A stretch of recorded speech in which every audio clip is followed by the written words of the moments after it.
ఈ రోజు మన తలపతి విజయ్ జననాయకుడు సినిమాకి వచ్చామా. మనంటున్నావేమిట్రా ఆయన ఏదో మీ మావయ్య అన్నట్టు. ఎప్పుడో జనవరిలో రిలీజ్ అవ్వాల్సిన మూవీ సెన్సార్ ఇష్యూస్ వల్ల డిలే అయ్యి ఫైనల్ గా ఈ రోజు థియేటర్లో అడుగుపెట్టింది. ఆల్రెడీ తమిళ వెర్షన్ హెచ్డి ప్రింట్ లీక్ అయినా కూడా యాజ్ ఏ సినీ లవర్ గా నేను మాత్రం థియేటర్లో చూద్దామని ఫిక్స్ అయిపోయా. తమిళ్ రాదనే కదా వినపడింది. ఎప్పుడు నేను నా ఫ్రెండ్ గారితో బయటకు వస్తా, కానీ ఈ రోజు వాడికి ఫోన్ చేసి మామ జననాయకన్ సినిమాకి వెళ్దామనంటే నేను ఆల్రెడీ భగవంత్ కేసరి చూసా, నువ్వు మింగే అన్నాడు.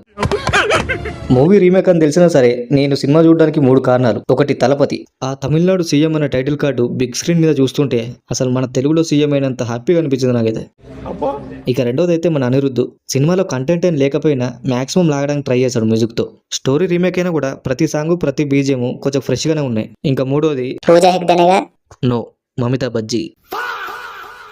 ఓవరాల్ గా సినిమా అయితే ఇట్స్ యావరేజ్. తమిళనాడులో బాగానే ఆడుతుంది కానీ తెలుగులో మాత్రం కొంచెం కష్టం. ఎందుకంటే భగవంత్ కేసరి రీమేక్ ని యాస్టేజ్ గుద్దేశారు. ఇంకా సెకండ్ హాఫ్ ని కుదిపి కొమ్మేసి కల్లేసి మెల్లేసి ఊపేసి అన్ని జానర్లు మిక్స్ చేసి కొట్టినట్టుంది.